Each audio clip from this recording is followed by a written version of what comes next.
Şu mesafeden de kapatmış oluyoruz. Nasıl yapalım arkadaşlar? Hayır, bir kere tutsa kapat. Bak yine kapatmış olacağız da. Açık mı bir bakayım? Görünecek şekilde. Boş. Boş. Şöyle iyi mi? Ya arkadaş. Şöyle oturayım mı ben? Neyse oturayım ben. Ayağım sıkıntı.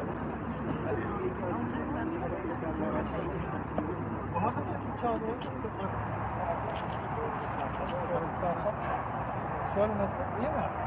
Ama böyle bir yoluna geçiyoruz. Çok.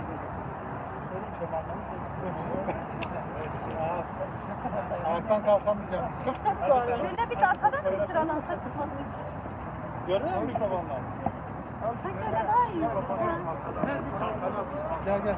Bir kısmını ver bana. Bir ikiye mi? Koydak.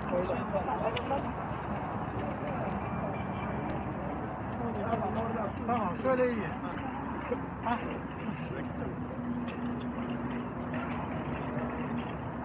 Ver istiyorsan. Tamam. Tamam. Göründü mü abi? Tamam. Buyurun. Değerli basın emekçileri, kıymetli halkımız. 7 Haziran 2015 seçimlerinden bu yana partimiz HDP ile siyaseten baş edemeyen siyasi iktidar bir taraftan kolluk marifetiyle partimizin tüm faaliyetlerini engellemeye çalışırken öte taraftan vesayeti altında bulunan savcılar ve yargıçlar eliyle partimiz üyelerine ve partimize karşı kumpas soruşturmaları yürütmekte, kumpas davaları gerçekleştirmektedir. Ankara 22. Ağır Ceza Mahkemesi'nde önceki dönem eş genel başkanlarımız, MYK üyelerimiz, milletvekillerimiz ve Kürt siyasetçilerin yargılandığı dava da bu kumpas davalarından biridir.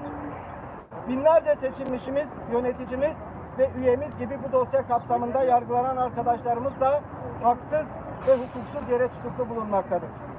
Değerli arkadaşlar, bu davanın ve benzer mahiyetteki binlerce davanın kumpas davası olduğunu sadece bizler ifade etmiyoruz. Avrupa İnsan Hakları Mahkemesi Büyük Dairesi önceki dönem eş genel başkanımız Selahattin Demirtaş'ın başvurusuna dair verdiği kararda özelde Selahattin Demirtaş, genelde ise tüm muhalifler hakkında yapılan yargılamaların hukuki olmadığını, siyasi iktidarın vesayeti altına girmiş olan yargı mensupları tarafından verilen siyasi kararlarla tutuklandıklarını ve yargılandıklarını belirtmiştir.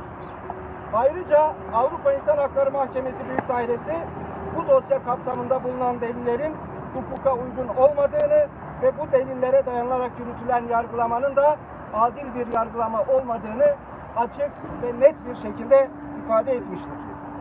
Yine bildiğiniz üzere son olarak partimiz HDP'nin kapatılması talebiyle Yargıtay Cumhuriyet Başsavcılığı tarafından yürütülen soruşturma sonunda Anayasa Mahkemesi'ne iddianame adı altında bir siyasi kumpas belgesi sunulmuştur. Anayasa Mahkemesi ise bizlerin ve Türkiye'nin tüm saygın hukukçularının da belirttiği gibi söz konusu belgenin yasalarda belirtilen niteliklere haiz bir iddianame olmadığını, böyle bir belge ve Ekim'deki delillerle dava açılamayacağını 2 gün önce oy birliğiyle karara bağladı.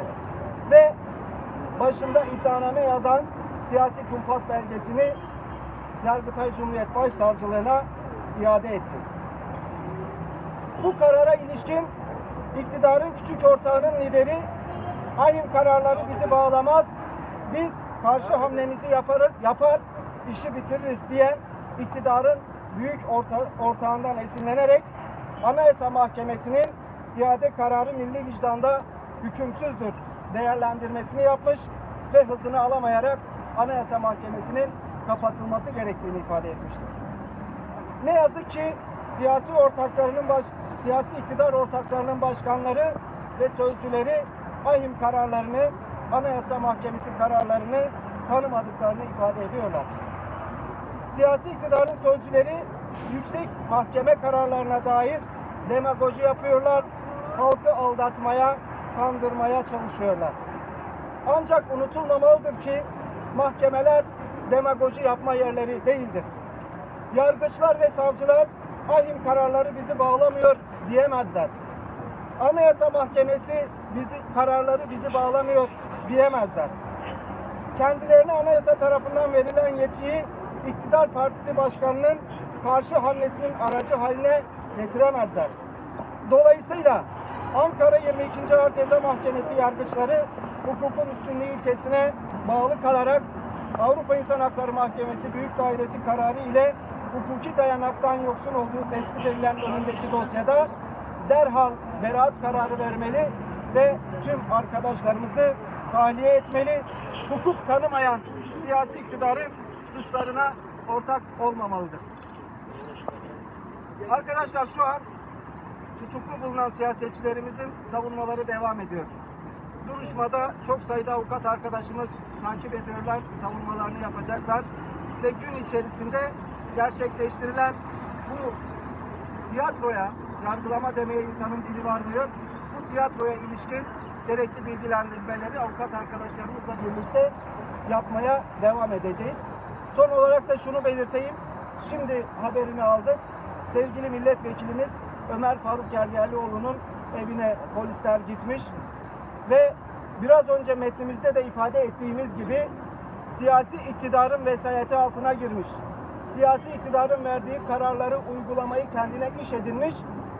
Hakimlerin, yargıçların ve Yargıtay üyelerinin hukuka aykırı verdiği karar doğrultusunda bugün cezaevine götürülmek üzere evinden alınmak isteniyor. Şimdi bizler de milletvekili arkadaşlarımızla birlikte hem duruşmayı takip edeceğiz. Bir taraftan da Ömer Faruk vekilimizin tamam, şimdi düzeltme yapıyoruz. Evet, polis evinin önüne gitmiş Ömer Faruk hocamızın, vekilimizin. Ancak orada yapılması planlanan bir basın açıklaması sebebiyle gittiğini şimdi öğrenmiş oluyoruz. İfade ettiğim gibi milletvekillerimiz ve avukat arkadaşlarımızla birlikte içeride sergilenen tiyatroyu izlemeye devam edeceğiz ve bugün mahkemenin vereceği karar sonrasında yine avukat arkadaşlarımızla, hukukçularımızla birlikte sizlere ve kamuoyuna gerekli bilgilendirmeleri yapacağız. Hepinize teşekkür ediyorum.